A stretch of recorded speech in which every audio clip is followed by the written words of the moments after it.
রেলের স্টাফ যারা আছে, রানিং কর্মকর্তা কর্মচারী যারা আছে, তারা কিন্তু সাফারার, এবং সেই তারা যে সাফারার, তারাও যে ভুক্তভোগী, তারাও যে বৈষম্যের শিকার। এই ব্যাপারটা হচ্ছে এতদিন তারা বলতে পারে নাই, কেননা ওরকম পরিবেশ ছিল না। এখন এটা তো সত্যি কথা, গণ অভ্যুত্থানের পরে বাংলাদেশের সর্বস্তরের নাগরিক যখন হচ্ছে কি আন্দোলনে অংশগ্রহণ করেছে, তারা যখন বিপ্লবের স্বাদ পেয়ে গেছে, এখন তারা প্রত্যেকে তাদের নিজ নিজ যে অধিকার দাবি আদায় করার জন্য তারা এখন কিন্তু সরব, প্রত্যেকে কিন্তু কথা বলছে। আজকে আমরা দেখে আসছি শাহবাগে ইবতদায়ী মাদ্রাসার শিক্ষকরা কিন্তু আন্দোলনে নেমে গেছে, মানে প্রত্যেকে তাদের নিজ নিজ প্রবলেম গুলো নিয়ে কথা বলছে। তো সেখানে ওনাদের আন্দোলন বা ওনাদের এখানে তাদের অধিকারের কথা বলাটা, এটা বলাটা খুবই স্বাভাবিক। এটা যদি আমরা মনে করি যে না, এটা জনদুর্ভোগ ওনারা কেন তৈরি করবে, ওনারা কেন এইগুলো করবে, সেখানে দেখা যাবে যে জনদুর্ভোগ কেন তৈরি হচ্ছে সেটা যদি আমাদের জানতে চাই, তার আমাদের জিজ্ঞেস করতে হবে যে কেন এই স্টাফরা আজকে আন্দোলনে আসছে, এই আন্দোলনে কেন আসছে এবং আন্দোলনে আসার রিজন গুলো কি কি, এটা যদি জানা যায়। এবং দেখেন, রেল মানে শুধুমাত্র এই যে ইঞ্জিন বা এই যে বগি, এটা মানে রেল না।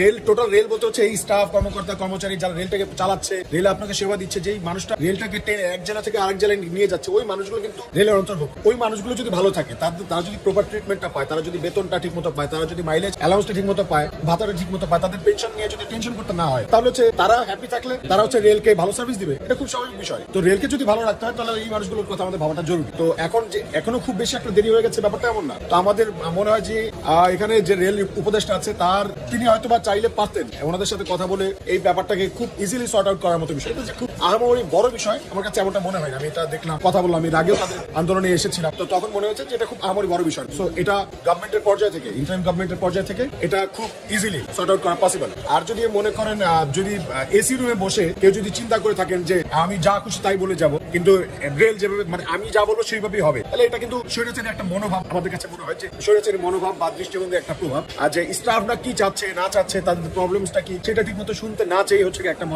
মতামত দিয়ে দেওয়া বা তাদের এগেনস্টে মহাবুশকে দেওয়া, এটা একটা বাজে বিষয়। তো আমাদের তাদের সাথে কথা বললাম, আমাদের মনে অতি দ্রুত তাদের সাথে বসা উচিত, রেল উপদেষ্টাকে বসা উচিত, এবং হচ্ছে রেলের কর্মকর্তা কর্মচারী প্রত্যেকের প্রবলেম একদম পাই টু পাই তাদের বিষয়গুলো জানা উচিত, খুঁটিনাটি বিষয়গুলো জানা উচিত। এবং জেনে আপনারা এটা হয়তো জানবেন যে রেলের কিন্তু লস, এই কর্মকর্তা কর্মচারী এদের যদি বেতন ভাতা আপনি বাড়িয়ে দেন, পেনশন ঠিক মতো দেন, বা অ্যালাউন্সটা যেটা ওনাদের প্রাপ্য, সুবিধাটা যদি ওনাদের দেন, এতে কিন্তু আসলে রেলের ক্ষতি নাই। রেলের ক্ষতিটা বা রেলের লসটা কিন্তু হচ্ছে রেলের কেনাকাটায়। ঠিক আছে, রেলের যেখানে হচ্ছে রেলের কেনাকাটা, এই যে বগি কেনাকাটা বলেন, রেলের পার্টস পাতি কেনাকাটা বলেন, সেখানে আমাদের মূল লস। তো এখন সেইখানে হচ্ছে কি আমরা ফোকাস না দিয়ে, আমরা হচ্ছে যদি হচ্ছে ইন্টারমিডিয়েটের শিক্ষার্থীদেরকে আপনারা ওইখানে দায়িত্ব দিয়ে দেন যে ওরা হচ্ছে অবজার্ভ করবে, আসলে ওরা আসলে বুঝতে পারবে না, রেল সম্বন্ধে ওদের কোনো জ্ঞান নাই, ধারণা নাই। আমরা ঢাকা বিশ্ববিদ্যালয়ে পড়াশোনা করছি, আমরাই হচ্ছে কি বলতে পারি না যে রেল সম্বন্ধে আমাদের অনেক জ্ঞান আছে। রেল কিন্তু হচ্ছে কি ছোটখাটো একটা বিষয় না, এটা একটা ভাস্ট ব্যাপার, অনেক বড় একটা সেক্টর। এটা একটা, যেহেতু এই সেক্টরটা অনেক বড়, আমাদেরকে হচ্ছে এটাকে ট্রিটমেন্ট ওইভাবে করতে হবে, যারা হচ্ছে কি এক্সপার্ট লোক তাদেরকে এখানে নিয়ে আসতে হবে। তো আমরা কিন্তু প্রস্তাব জানিয়েছিলাম যে রেল উপদেষ্টাকে হচ্ছে কি সংস্কারের ক্ষেত্রে শিক্ষা আমরা বলেছিলাম যে মাহবুব কবির মিলনের নাম আপনারা কমিশন সবাই শুনেছেন, তাকে আমরা